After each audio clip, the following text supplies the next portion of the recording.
is Landed in Leadership and Enlightenment, a podcast where the guests are exceptional humans that have faced their fears, crushed into their best selves, growing into a way they can help their communities, creating opportunities, and sharing their secrets and their tips that they learned along the way.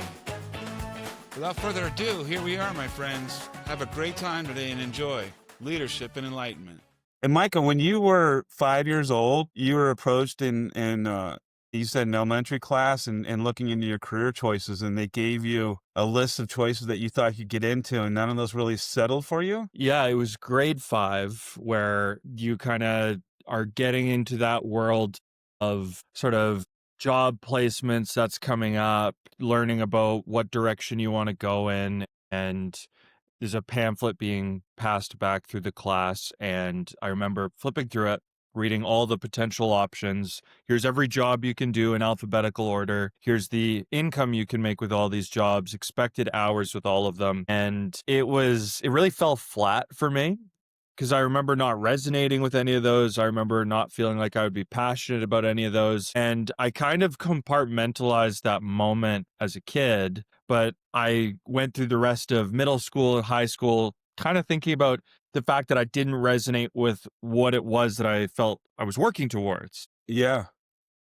Well, you're in a very successful business right now, obviously, and you're a big part of the operational aspect of it. Give us, the audience, a little background on where you're at now, and then I'm going to peel you back again because I think this journey where you got to is really, really special. Yeah, happy to share that. And I wouldn't necessarily say we're like the pinnacle of success right now. We're clearly learning a lot every day and always trying to better what we're doing. But the sweet spot that my team and I have arrived in after doing a ton of testing, working with a ton of different companies, is helping different types of businesses, specifically in hospitality, your higher end restaurants, boutique hotels, resorts, get corporate bookings, private bookings. We just found that that's where we're most consistently crushing it. And the business owners in that space are thrilled with us because that's how they're able to get higher budget groups, more consistent bookings. And for me, there's always been something about sales that I've resonated with because I like connecting with people and I like doing it in a sincere manner. When I was young, when I thought of sales, I thought of used car dealership guy, the greased back hair, slapping the vehicle on the side. Everybody has that bad taste in their mouth. I like the idea of connecting with people and delivering something that's actually of value. Like if I'm in their shoes, I'm helping me in that position. That really resonates with me and energizes me. And so for me to be able to lead this organization on that front, helping provide value to people, a solution they're looking for in a way that just works for everyone involved, that's something I can get passionate about that I wasn't able to find in that pamphlet when I was looking through it in grade 5. Isn't that interesting? We had a little conversation before this, and I think we ran the same parallels. I came up in elementary school and high school, and I always kind of asked myself, what was I going to be good at? I just couldn't figure out like that one thing that I had a talent for. And as opposed to some other guests I've had online over the last couple of weeks where they knew they could sing at 5 years old, or they had some sort of a sports talent. These individuals that we all grew around, they had their internal missions and we had ours. And it didn't really hit me probably until I was in my working years that I had a skill set, and that skill set was communication. It really was a way that I was able to bring things together. And I think it's, kind of that common bond of what we ran into and built a friendship around is we both met each other on LinkedIn, and we weren't in a position that we were actually selling to each other as much as we were creating a referral marketing mindset or relationship around it, and realizing like that relationship was more important than actually the aspect of doing business, and then allowing that energy to kind of drive into this idea of referrals and bringing other things into alignment. I also believe that sales is my thing. If you're in alignment with your product and you realize that you're offering a value and you're helping your audience or your clients like mine, book business in different regions of the world, when you can bring a value to their face and they look at you like you just solved my problem, I don't know if there's a better feeling. I completely agree. When you have that sincere, authentic connection with someone, you know that what you're bringing to the table is a solution that they're looking for. That's fulfilling, that's energizing, that's worth getting up in the morning for, rather than It just is. seeing a commission check come in the door. Yeah, it's not really about the money. I think the money kind of follows the energy of the output and that bigger dream. And tell the audience a little bit about your lifestyle. Brother, you're so interesting in the way that you've held yourself. You know, you just got back from Colombia. You're up in Canada right now, but you've got a big move on the table here. I'd love the audience to hear your thought process behind how you work and live every day. Yeah, absolutely happy to share on that. So I just did about 2 years in Latin America, mostly in Colombia, but visiting other countries around there while running the sort of revenue team for the marketing company I'm a part of now. Before that, I did 4 months in Cape Town for a company that put me there. That's South Africa. And now I'm actually moving back to South Africa for 5 months in, I think, 4 weeks here. So that timeline's coming up. Yeah. For me, it feels normal at this point. It just feels like, oh yeah, back to school, back to Africa. But usually when I have conversations with people, I'll kind of get that eyebrow raised moment, like, oh my goodness, like, are you going to be okay? That's nuts. And for me, it's just part of life at this point. But there definitely was a time where I don't think I would have ever seen myself doing something like that. Yeah. I mean, I use the term world citizen. I feel the same way. I came out of a hotel background in Las Vegas where I essentially had imagined the world through movies. And we get this such a false pretense. And when you actually get out there and you're living in the world itself, and I've also spent some time in Europe in my business profile and realized like everybody's doing the same thing in the world. Everybody's eating, sleeping, and working. We're the only ones on vacation. And when you live in the environment and respect the home of the people that live there, you're treated the same way you're treated where you live now. It's literally just the idea of growing into this experiential portion of realizing that communication isn't about like mind, like look. It's really about this idea of the human spirit. And when people can see that through you, and that's what this podcast is about, you know, leadership enlightenment is this light that's shining through. And you're setting this example that I really love to help the youth understand is like, don't get caught working 5 miles down the road from where you live. This economy and this world that we're living in going into the next 15 years, your presence of your world, your understanding of the world and how you've actually created a business profile in social media and have a following is going to be a stronger element than I think any degree that you could come out of college with. We were both talking about that earlier. How did Mhm. you, what kind of ticked you in that world when you were back then in college and where you saw yourself? Well, that resonates with me on a personal level. I'm very biased in that, so don't hear me saying I'm not biased, but I am a firm believer that through action and merit in this world, you're able to create your own opportunities. And I'm living that because I never finished my degree. I was halfway through a program that I just felt wasn't resonating with me on a personal level that I was moving forward with because of less of an internal drive and being resonating with what I was doing, and more so this feeling of an expectation that this is what I ought to be doing. Mhm. And it wasn't until I started living in alignment with what I knew I felt like I was meant to be doing, pushing myself, living within the groove of what I feel my natural skill set is, rather than living according to some sort of expectation that doesn't even really exist, that I Right. actually started to feel agency over my own life, rather than like living on the tracks of what I should be doing when there is no should, really.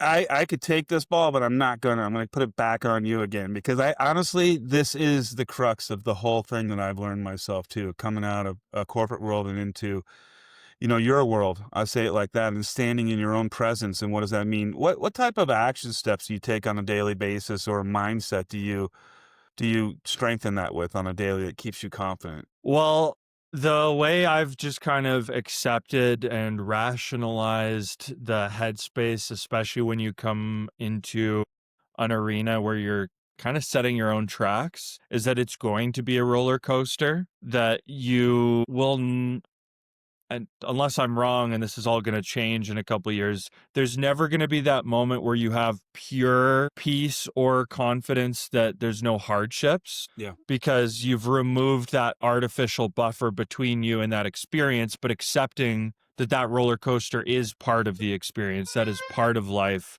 And as you become accustomed to those highs and those lows, that lack of certainty or the joy that come with taking that on, that's part of becoming, in my opinion, human. That's what the human experience is supposed to Right. be, rather than Yeah. just staying on this constant baseline gray area. Yeah. And so Yeah. I was just going to say, the moment, this is kind of funny that it seems like something really small that I think back on. I was in grade 10 and I was offered to join the senior men's basketball team. And in retrospect, it's not the biggest deal, but for me at the time, that was so significant because I really, really cared about that. And I said no to the coach because I wanted to play with the junior varsity team to get more playing time, to develop more. And there's a part of me that I didn't want to confront at the time, but I was a little intimidated of playing with the senior men's, getting Mm. beat up out there, getting exposed. And so when I was in grade 11, the coach remembered that I said that and he cut me from the team.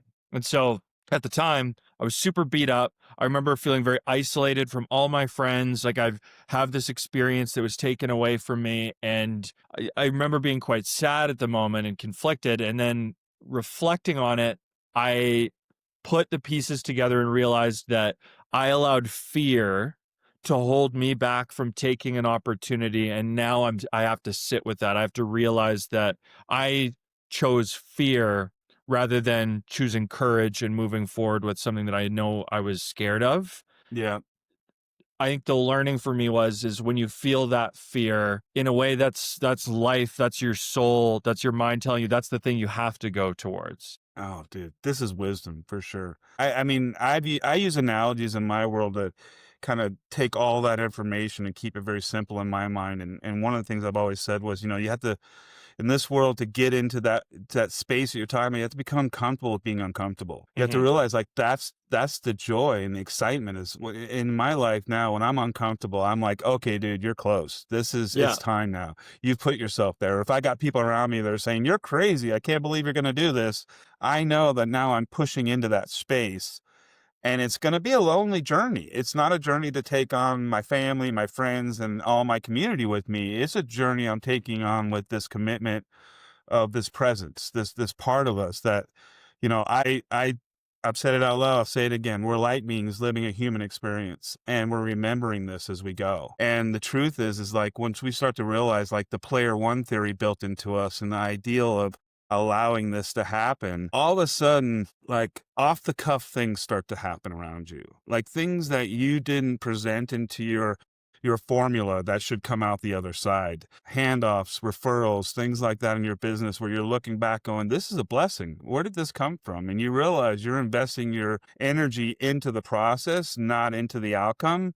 And that starts to fill this place. And I just feel like a lot of times I'm like a cog in the wheel. There's this huge thing going on around me that's telling me what I need to do. And the funny part is, it's the business I created. It's not necessarily a company anymore. And it starts to propel you. This 5-year journey for me is not a journey of money. I made a bunch of money in the first couple of years. It really was a journey of maturity and realizing, like you said, when you can get comfortable with the things happening to you that are going to make you feel uncomfortable, and you realize fear is a catalyst to get to the other side of that storm and get into that really green, wet grass of life that you're looking to get to, it starts to become this game to me that I'm really playing around myself and how Mhm. to release from needing others' opinions and support and really just finding this strength within myself. And I believe we all wake up probably the same way, ready to get to business, action, let's go.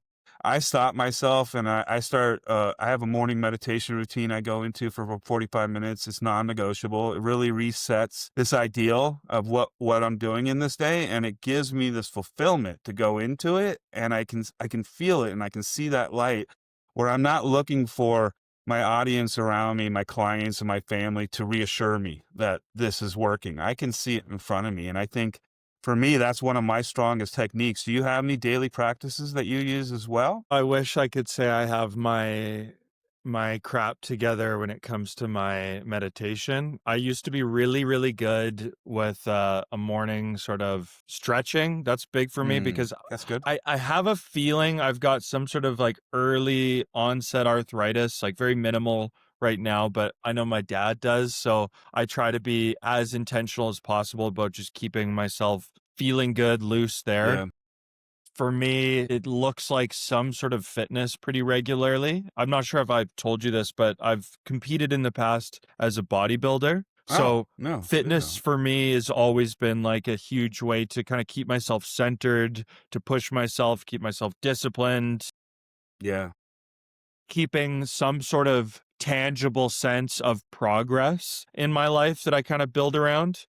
And I feel like my life would definitely be better if I also had a regimented sort of meditative exercise first thing in the morning. But when I think about my lifestyle right now, having sort of that channel of fitness where it's one thing in my life that I have control over, where I'm pushing myself as hard as I can, that I feel like translates to other aspects of what I do. Yeah. That's what that would Well, be for me. there's really no words for, like, the process to me. I mean, we can keep saying analogies, but you're not gonna say, like, "This is the way to do it." It's the way it's done for you, and that's Yeah. your language, which I think is really important.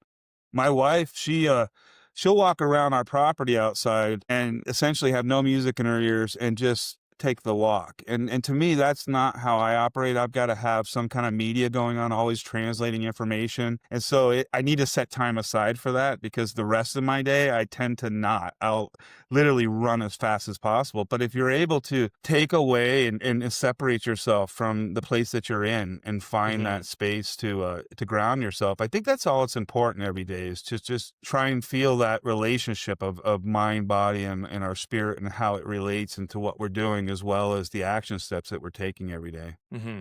I completely agree. So where's this adventure going to take you when you get to Cape Town? How you feeling your day to day is going to be when you're there? I mean, it sounds like a magical adventure personally. I am really excited for it. It's kind of a crazy change, especially due to the time zone switch, because your day essentially starts at 2 or 3 o'clock and ends at around 10 o'clock. Mhm. So it's a big shift to later in the day, which at first sounds like it's like a huge adjustment curve that's really difficult. But I find there's parts of it that are really attractive because instead of that 5 o'clock to 10 p.m. being your sort of social relaxed time of the day, that just gets reallocated to earlier in the day. So you have your full morning and early afternoon for activities, for socializing, which for me can lead to a very wholesome lifestyle where I can go to the gym, go for a Yeah. run, go to the beach, have all of these aspects of my life, and then just focus on work, pretty much distraction free. So I want to use that time for a couple things. Obviously, to just focus on the business to make sure we're doing our best work possible. We're continuing to grow, continuing to do good work for anyone who joins with us in partnership. I have some personal ambitions I want to pursue, like social media, fitness. That's something I've always just been passionate about. And kind of going back to what I was sharing earlier, the real only thing that would hold me back from trying that is the fear of what are people going to think if I start posting myself Um, regularly. And so that's another example of that fear calling you towards something that you should probably do. And so I kind of want to use this opportunity for both of those things. I love that. You know what I'm most afraid of in my own personal life? It's so funny. Dancing and singing. It's like the biggest fear I've ever had. I had a team that tried to pull me on stage years ago to do like a background dance thing, and I literally thought I was going to fall over. I could speak in front of 2,000 people in, in an auditorium and have the best time of my life, but if you ask me to dance, it's like my hugest weakness for some reason. And yet that's a fear I need to dive into too. And I don't know where it's going to go, but I think that these are the way, this is a fun way of living life when you can start to kind of grab that. It really is. It kind of gives you that jolt of life where you kind of remember that you're having a human experience. Yeah. But I know exactly what you mean. I don't know what it is. Singing as well for me. That's just something Is it rough? terrifying Yeah. about it. Yeah. So vulnerable. So vulnerable. I can dance in front of a crowd though. I don't mind that. Well, that's at least you got that going for you in your social aspect.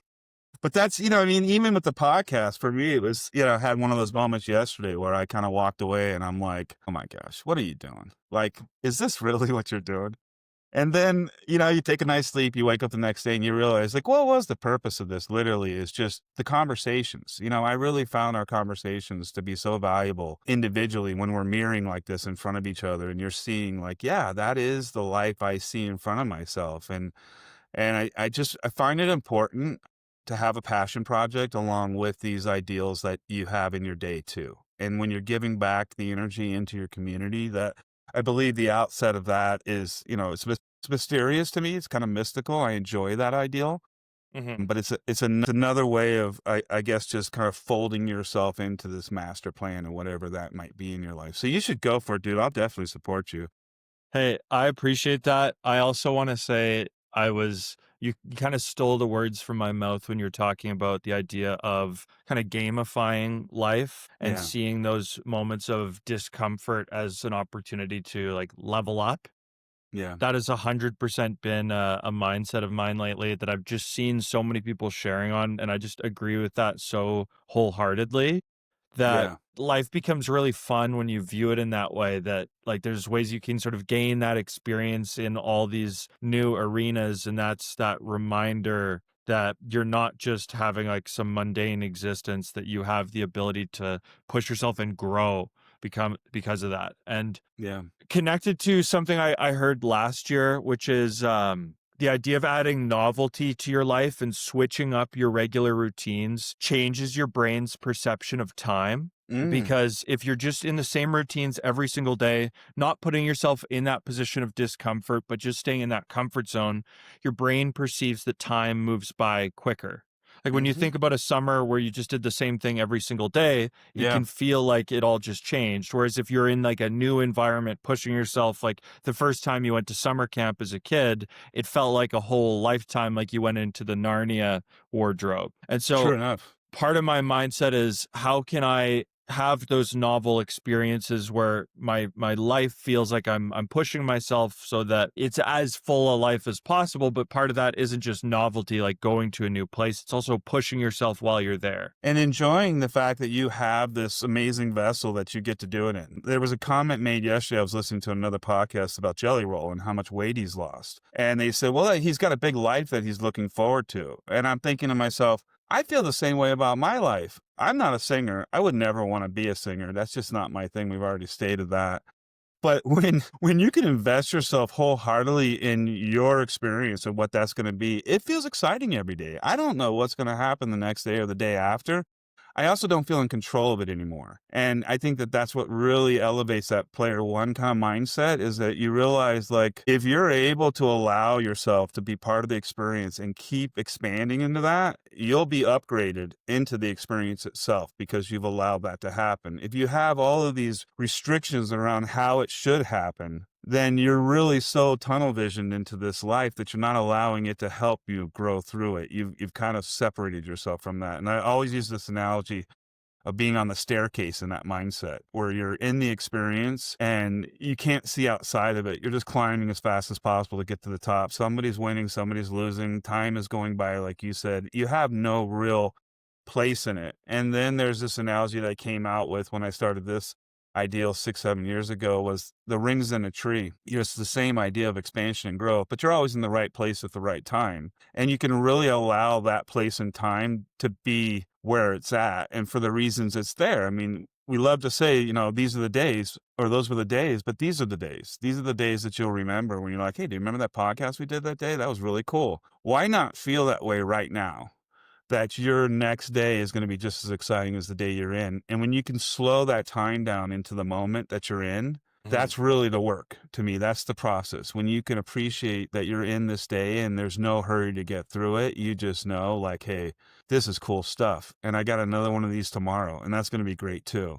And you really just allow the rest of it to get you there. I had a great career, 30 years. If I was to look back on it, all I would say is I would have taken a little more time and enjoyed it.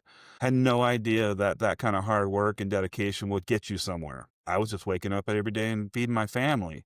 But Mhm. we know that we have some sort of an innate sense to this, and we've allowed it to start to work its magic within us. And like you, I find the most magical thing is traveling and experiencing and being able to live my life and a synonymous way with the lifestyle that I want to be in.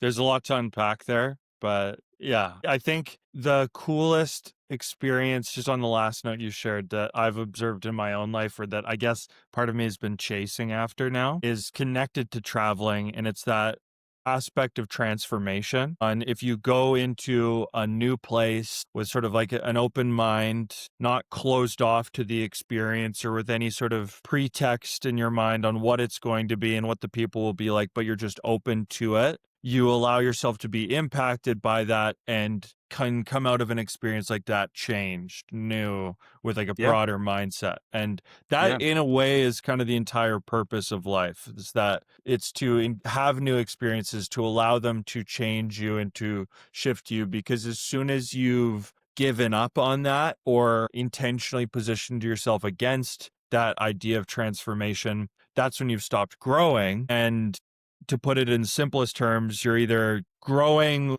or shrinking, you're either living or dying. yeah, And so yeah, if you close yourself off to that transformation, or the idea of being open to change, open to growth, open to, as we've discussed, discomfort, that's when you've now ended your process of living in an upward trajectory. yeah. No, so true. And I think it, it relates into player one, it relates into the tree theory and the idea of this.